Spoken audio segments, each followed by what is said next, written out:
প্রান্তিকের সাহায্যে বিহান অবধি পৌঁছালো কম্পাস। হ্যাঁ বন্ধুরা, এমনটাই দেখা যাবে। বিস্তারিত জানতে ভিডিওটিতে লাইক দিয়ে চ্যানেলটি সাবস্ক্রাইব করে শুরু থেকে শেষ অবধি দেখতে থাকো। গল্পের শুরুতেই দেখা যাবে কম্পাসকে চশমার দোকান থেকে বলে দিলে যে বিহান কম্পাসের অর্ডার দেওয়া চশমাটা নিয়েছে, সেটা জানা মাত্রই কম্পাস বাড়ি থেকে বেরিয়ে পড়ে আর নিজেই ট্র্যাকারটা চালু করে নেয়। এরপরে দেখা যায় কম্পাস ট্র্যাক করতে থাকে আর বলতে থাকে, যেহেতু যেহেতু ট্র্যাক করতে পারছি, তার মানে বিহান স্যার আমার ট্র্যাকারের মধ্যেই আছে। আমি আমি এই ট্র্যাক করে এই এরিয়াতে গেলে বিহান স্যারকে খুঁজে পাবো। এই বলেই দেখা যায় কম্পাস সেই জায়গাটাতে চলে যায়। সেখানে গিয়ে দেখতে পায় একটি নাচের বার। এটা দেখে কম্পাস অবাক হয়ে যায়। কম্পাস বলতে থাকে, এখানে তো অনেক লোকজনের সরগম, এখানে তো যত রাত হবে ততই লোকজন বাড়বে। এটা তো মনে হচ্ছে একটি ডান্স বার। এখানে এখানে কেন বিহান স্যারকে এনেছে ওরা? এখান থেকে দেখা যাচ্ছে যে একটা গঙ্গা আছে, গঙ্গার পাড়ে একটি ভাঙাচুরো গুদাম আছে, সেই গুদামে বিহান স্যারকে রাখা হয়েছে। আমি আমি একা একা ওখানে যাওয়া কি ঠিক হবে? আমি তো বুঝতে পারছি না। যেহেতু বিহান স্যারকে এখানে আনা হয়েছে, এখানে যে কি অবস্থায় কত মানুষের ভিড়ে বিহান স্যারকে রাখা হয়েছে, এটাই তো বুঝতে পারছি না। এরপরে দেখা যায় এই বলেই কম্পাস এগোতে থাকে। তখনই তখনই দেখা যায় প্রান্তিক ও প্রান্তিকের বন্ধু কম্পাসকে দেখে বলতে থাকে, এই মেয়েটাকে তো মনে হচ্ছে ভদ্রবাড়ির একটি মেয়ে, কিন্তু এই মেয়েটা এখানে কেন এসেছে? ও কি জানে ও এখানে এসে কত বড় ভুল করেছে? ও যেখানে এসেছে সে জায়গাটা কেমন ও মনে হয় জানে না, তার কারণে ও এখানে এসেছে। এরপরে দেখা যায় তখনই প্রান্তিক বলতে থাকে, আমার মনে হচ্ছে যে মেয়েটার কোনো হেল্পের প্রয়োজন, হয়তোবা ও কোনো কিছু খুঁজছে। দেখতে পাচ্ছিস না, হাতে একটি ট্যাবলেট নিয়ে বসে আছে, ওই ওই ট্যাবলেটে কিছু একটা দেখছে, বারবার বারবার ওটাতে কিছু একটা ও লক্ষ্য করছে, মনে হচ্ছে কোনো কিছু খুঁজছে। ওকে আমাদের সাহায্য করা দরকার। ও যদি সাহায্যের প্রয়োজন হয় তবে অবশ্যই অবশ্যই আমরা ওকে সাহায্য করব, আমরা তো এই জন্যই আছি, তাই না? তখনই তখনই দেখা যায় প্রান্তিকের বন্ধু বলতে থাকে, হ্যাঁ হ্যাঁ প্রান্তিক, তুই যা বলেছিস, আমরা তো অসহায়দের সাহায্য করার জন্যই আছি। এরপরে প্রান্তিক ও প্রান্তিকের বন্ধু কম্পাসের কাছে এগিয়ে যায় আর বলতে থাকে, আপনি কি কাউকে খুঁজছেন? এখানে এখানে কি কোনো দরকারে এসেছেন? এই জায়গাটা ভালো নয়, আপনি কেন এসেছেন এই জায়গাটাতে? তখনই কম্পাস ভাবতে থাকে, ব্যাপারটা কি এদের বলা উচিত হবে? যদি বললে যদি কোনো ক্ষতি হয়, বিহানকে যদি এরাই ধরে নিয়ে আসে, তখন কম্পাস লুকানোর চেষ্টা করে। এরপরে দেখা যায় লোকগুলো বলতে থাকে, চিন্তা করবেন না, এখানে এখানে অনেক বাজে লোকজন আছে, যারা যারা অনেক অপকর্ম করে। তাদেরকে কোনো কোনো ভালো মেয়ে কিংবা ছেলে যদি এখানে বিপদে পড়ে আসে, আমরা তাদেরকে রক্ষা করি। প্রান্তিক, আমার নাম প্রান্তিক, এই এরিয়াটা আমার আন্ডারে। আমি যদি কোনো অন্যায় দেখি, সেটাকে রুখে দাঁড়ানোর দায়িত্ব আমার। তাই তো এখানকার লোকজনকে আপনি জিজ্ঞাসা করে দেখুন প্রান্তিক কেমন ছেলে, সবাই বলে দেবে। আপনার যদি কোনো সাহায্যের প্রয়োজন হয় আপনি আমাদের বলতে পারেন। তখনই কম্পাস বলতে থাকে যে যদি যদি সত্যি ছেলেটার কথা শুনে তো মনে হচ্ছে যে ছেলেটা সত্যিই বলছে, আমি ওকে ওকে বলে দেখবো। এই বলেই কম্পাস বলতে থাকে, আচ্ছা একটা কথা বলুন তো, এই দেখুন এই সিগন্যালটা দেখাচ্ছে, এই জায়গাটা কোথায়? এ কথা শুনে দেখা যায় প্রান্তিক অবাক হয়ে যায়। প্রান্তিক বলতে থাকে, কেন এই জায়গাটার আপনার কি প্রয়োজন? এটা তো আমাদের এখানে গঙ্গা আছে, গঙ্গার পাড়েই এই জায়গাটা, আপনার কি কোনো প্রয়োজন? ওখানে ওখানে কি কোনো সমস্যা হয়েছে? এ কথা শুনে কম্পাস বলতে থাকে, আমার হাজবেন্ডকে দুদিন হলো খুঁজে পাওয়া যাচ্ছে না। আমি আমার হাজবেন্ডের লোকেশন ট্র্যাক করেছি আর সেখান থেকেই এই জায়গাটা দেখাচ্ছে। তখনই দেখা যায় পাশে থাকা প্রান্তিকের বন্ধু বলতে থাকে, প্রান্তিক, আমি তোকে বলেছিলাম না যে ওই গুদামটাতে আমার কেমন যেন সন্দেহ লাগছে? ওর ভেতরে তো কেউ থাকে না, কিন্তু একটি ঘরে আমি দুদিন হলো আলো জ্বলতে দেখছি। তার মানে ওই মেয়েটা সত্যিই বলছে, চল তো দেখি এক্ষুনি। এই বলে দেখা যায় কম্পাসকে সঙ্গে নিয়ে প্রান্তিক ও প্রান্তিকের বন্ধু ছুটতে থাকে। এরপরে দেখা যায় এদিকে অভিজ্ঞান দত্ত গুন্ডাগুলোকে ফোন করে বলে দেয় যে তাড়াতাড়ি ডেরা চেঞ্জ করো, ওখান থেকে বিহানকে সরিয়ে নাও। মনে হচ্ছে কম্পাস ওই জায়গাটাতে পৌঁছে যেতে পারে। ও ও কোনোভাবে মনে হয় যে জানতে পেরে গেছে যে বিহানকে ওখানে রাখা হয়েছে। এরপরে দেখা যায় লোকগুলো ডিসিশন নিতে থাকে যে কোথায় নিয়ে যাবে। ঠিক তখনই প্রান্তিক, তার দুটো বন্ধু আর কম্পাস সেখানে ঢুকতেই দেখা যায় লোকগুলো প্রান্তিককে দেখে ভয় পেয়ে আড়ালে চলে যায়। এরপরে কম্পাস বিহানকে দেখে ছিটকে চলে যায়, দৌড়ে গিয়ে বিহানকে জড়িয়ে ধরে বলতে থাকে, বিহান স্যার আপনি ঠিক আছেন? তখনই বিহান বলতে থাকে, কম্পাস তুমি এখানে কেন এসেছো?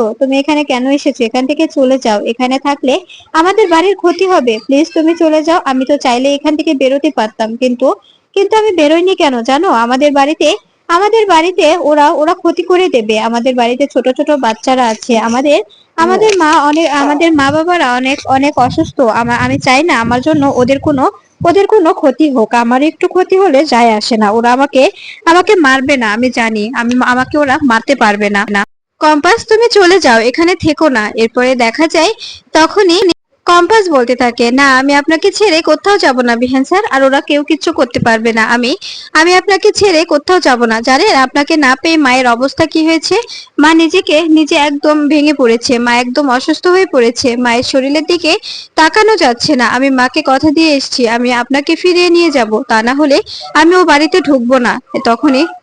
তখনই বিহান বলতে থাকে, তুমি বুঝতে পারছো না কম্পাস, চারপাশটা ওদের লোকজন ঘিরে আছে, ওরা আমাকে যেতে দেবে না। তখনই কথা শুনে প্রান্তিক বলতে থাকে, আপনি চিন্তা করবেন না, যেখানে প্রান্তিক আছে সেখানে কেউ আসার সাহস পাবে না। ঠিক তখনই দেখা যায় যে লোকগুলো বিহানকে ধরে নিয়ে এসেছিল, সে লোকগুলো এসে সামনে দাঁড়ায় আর বলতে থাকে, প্রান্তিক তুই কাজটা ঠিক করলি না। তুই এভাবে এভাবে আমাদের শিকারকে এখান থেকে বের করে নিয়ে যেতে পারবি না। তখনই প্রান্তিক বলতে থাকে, তোরা তোরা ক্রাইম করেছিস, অনেক ক্রাইম করেছিস। তোদেরকে আমি এতবার শিক্ষা দিয়েছি, তারপরেও তোদের শিক্ষা হয়নি। এবার আবার এই ভদ্র পরিবারের এই ছেলেটাকে তুই তুলে নিয়ে এসেছিস। দেখতে পাচ্ছিস না ছেলেটার অবস্থা কি হয়েছে? ওই মেয়েটার মুখ থেকে শোন, ছেলেটার মার অবস্থা অনেক খারাপ। উনি উনি অনেকটাই অসুস্থ হয়ে পড়েছে। তোদের তোদের তো কোনো ক্ষোভ নেই? তোরা কেন কেন মানুষের থেকে কিছু টাকার জন্য এরকম করে একটি পরিবারের সন্তানকে তুলে নিয়ে আসিস, আর সেই পরিবারটা দুমড়ে মুচড়ে ভেঙে ভেঙে দিস? তোরা জানিস না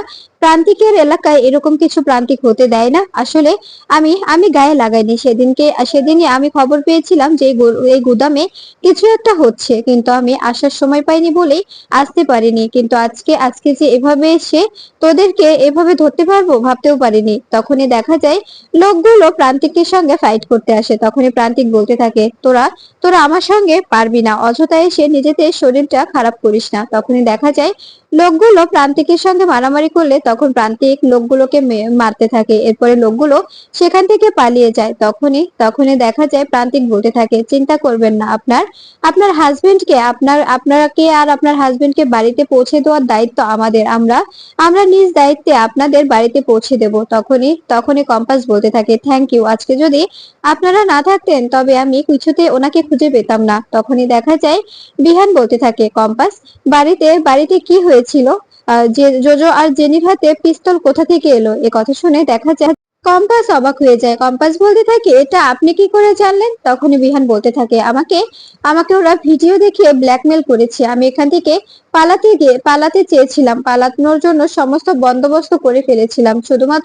শুধুমাত্র যখন জোজোর হাতে ওই রিভলভারটা নিয়ে আমাকে ভিডিও দেখালো, বলল যে যদি এই জায়গায় এই খেলনা রিভলভারের জায়গায় আসল রিভলভার চলে যায় তবে আমাদের পরিবারটাকে শেষ করে দিতে ওদের কিচ্ছু করতে হবে না। এই ভয় পেয়ে আমি আর এদিকে এগোনোর সাহসই পাইনি। এ কথা শুনে অবাক হয়ে যায় কম্পাস। কম্পাস বলতে থাকে, সত্যি বিহান স্যার, আমি সেদিনই বুঝতে পেরেছিলাম যে এই লোকটা কেন আমাদের দিকে ফোন ধরেছিল। তার মানে ওই ছেলেটা ডেলিভারি বয় সেজে কি আমাদের বাড়ি থেকে ওই সমস্ত কিছু ভিডিও করে আনছিল, যাতে করে সেই ভিডিওগুলো দেখিয়ে আপনাকে ব্ল্যাকমেল করে আটকে রাখা যায়। এ কথা শুনে তখনই বিহান বলতে থাকে, হ্যাঁ হ্যাঁ কম্পাস, তাই আমাকে আমাকে ভিডিও দেখিয়েছিল আর বলেছিল যে জোজো ও জেনির হাতে ওরাই রিভলভার দিয়েছে। পার্কে গিয়েছিল জোজো ও জেনি, সেখানে ওরা রিভলভার দিয়েছে আর বলে দিয়েছে বাড়িতে গিয়ে সবাইকে ঢিসা করে মেরে দেবে। এ কথা শুনে অবাক হয়ে যায় কম্পাস। কম্পাস বলতে থাকে, আমাদের এখানে থাকাটা নিরাপদ হবে না, এক্ষুনি বেরিয়ে যেতে হবে।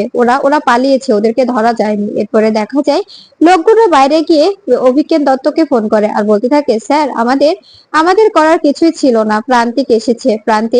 প্রান্তিক একটি মেয়েকে, ওই যে কম্পাস বলে মেয়েটি, ওই ছেলেটার ওয়াইফ, ওনাকে সঙ্গে নিয়ে এসে আমাদের অনেক মেরেছে। আমরা কোনো মতো ওখান থেকে পালিয়ে বেঁচেছি, আর ওরা ওরা ওই ছেলেটাকে নিয়ে যাচ্ছে। কথা শুনে অবাক হয়ে যায় অভিজ্ঞান দত্ত বলতে থাকে, তোমাদের তো বলেছিলাম যে এক্ষুনি এক্ষুনি ডেরা চেঞ্জ করো। তোমরা এখনো কেন ওখানে ছিলে বলো?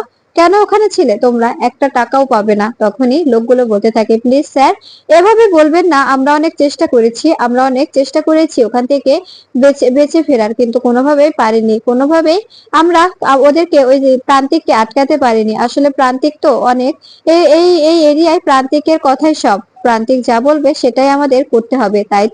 তাই তো কোনো কিছু করার সাহস পাইনি। আমরা ওখান থেকে কোনো মতো বেঁচে ফিরেছি। এ কথা শুনে দেখা যায় তখনই অভিজ্ঞান দত্ত রেগে মেগে ফোনটা কেটে দেয়। এরপরে দেখা যায় মুক্তিকে ফোন করে অভিজ্ঞান দত্ত সবকিছু বললে মুক্তি বলতে থাকে, সবকটা অপদার্থের দল, কোনোভাবে এদেরকে আমি বোঝাতে পারি না, এরা কেন যে এদের মতো ছেলেদের আমি হায়ার করেছি বুঝতেই পারছি না। তখনই অভিজ্ঞান দত্ত বলতে থাকে, এবার কি হবে? এরপরে মুক্তি বলতে থাকে, এবার এবার যা হবার হবে, কিন্তু আমরা হাল ছাড়বো না। আর একটা কথা কি, বিহান তো আমাদের কাউকে দেখতে পায়নি, তাই না?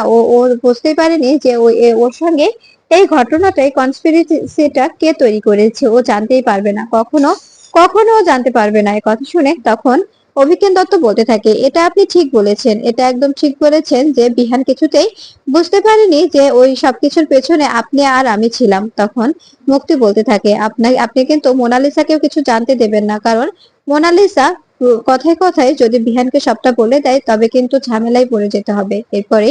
এরপরে দেখা যায় অভিজ্ঞান দত্ত ফোন কেটে দেয়। এদিকে কম্পাস বিহানকে নিয়ে বাড়ি ফিরতে চায়। তখনই প্রান্তিক বলতে থাকে, সাবধানে যাবেন আপনারা। তখনই কম্পাস বলতে থাকে, থ্যাংক ইউ, আজকে যদি আপনি আপনি আমাদের হেল্প না করতেন তবে কোনোভাবে আমি আমি ওনাকে এখান থেকে বের করতে পারতাম না। তখনই দেখা যায় প্রান্তিক কম্পাসকে দেখে মুগ্ধ হয়ে যায়। প্রান্তিক মনে মনে বলতে থাকে, মেয়েটা কত সুন্দর, কতটা বুদ্ধিমতী, কতটা নিজের স্বামীকে ভালোবাসে। এরপরে দেখা যায় কম্পাস বলতে থাকে, কি হলো, কথা বলছেন না যে? তখনই প্রান্তিক বলতে থাকে, না ঠিক আছে, আপনাকে ধন্যবাদ দিতে হবে না, আমার এটা কাজ, আমি এভাবে সকলকে সাহায্য করি, যে বিপদে পড়ে তাকে সাহায্য করে প্রান্তিকের কাজ, এতে এতে ধন্যবাদ দেওয়ার কিছুই নেই। তখনই কম্পাস বলতে থাকে, তারপরেও আজকে আপনি যেভাবে যেচে এসে আমাকে সাহায্য করলেন, এভাবে সাহায্য কেউ করতে চায় না, সচরাচর এভাবে কেউ কাউকে সাহায্য করতে চায় না, সবাই ভয় পায়। তখন এ কথা শুনে দেখা যায় প্রান্তিক বলতে থাকে, ঠিক আছে, আপনারা এখন সুন্দরভাবে সুস্থভাবে চলে যান, বাড়িতে সবাই অপেক্ষা করছে। এরপরে দেখা যায় প্রান্তিক কম্পাসের দিকে অবাক হয়ে তাকিয়ে থাকলে তখন প্রান্তিকের বন্ধু বলতে থাকে, কি ব্যাপার, তুই কি মেয়েটাকে দেখে একদম ফিদা হয়ে যাচ্ছিস নাকি? ভুলে যাস না, মেয়েটা কিন্তু বিবাহিত, ওর হাজবেন্ড আছে। তখন এ কথা শুনে প্রান্তিক বলতে থাকে, কি যে বলিস না, এভাবে এভাবে কেন সবকিছু জাজ করিস তোরা? একটা মেয়েকে শুধু দেখলেই কি তাকে ভালোবেসে ফেলা যায়? তখনই দেখা যায় প্রান্তিকের বন্ধু বলতে থাকে, আসলে আসলে তোকে তো কখনো কোনো মেয়ের দিকে এভাবে তাকিয়ে থাকতে দেখিনি। তোকে তো অনেকবার বলেছি, একটা মেয়েকে দেখে বিয়ে কর, তুই তো কখনো রাজি হসনি, কিন্তু এই মেয়েটাকে দেখে যেভাবে তাকিয়ে আছিস, দেখে তো মনে হচ্ছে তুই মেয়েটাকে ভালোবেসে ফেলেছিস। এই কথা শুনে তখন দেখা যায় প্রান্তিক বলতে থাকে, এমন মার মারবো না, একদম একদম আমার সঙ্গে ইয়ার্কি করার কথা ভুলে যাবি। এ বলেই দেখা যায় তখন হাসতে থাকে প্রান্তিক। এরপরেই দেখা যায় কম্পাস বিহানকে নিয়ে যেতে থাকে। তখনই কম্পাসকে জড়িয়ে ধরে বিহান, আর বিহান বলতে থাকে, কম্পাস, আজকে যদি তুমি না আসতে তবে আমি এখান থেকে বেরোতে পারতাম না, জানো আমার কতটা কষ্ট হচ্ছিল তোমাদের ছাড়া থাকতে। তখন কম্পাস বলতে থাকে, আমাদের বুঝি কষ্ট হচ্ছিল না? তখনই বিহান বলতে থাকে, তোমার তো আমার জন্য কষ্ট হবার কথা নয়, তাই না কম্পাস? কারণ তুমি তো আমাকে বিহান স্যার বলে এখনো ডাকা ভুলতেই পারলে না। তখনই কম্পাস বলতে থাকে, আপনি সবসময় আমাকে নিয়ে ইয়ার্কি করেন, এভাবে মস্করা করবেন না, এভাবে মস্করা আমার মোটেও ভালো লাগছে না। এখন ইয়ার্কি করার কোনো ক্রাইসিস নেই।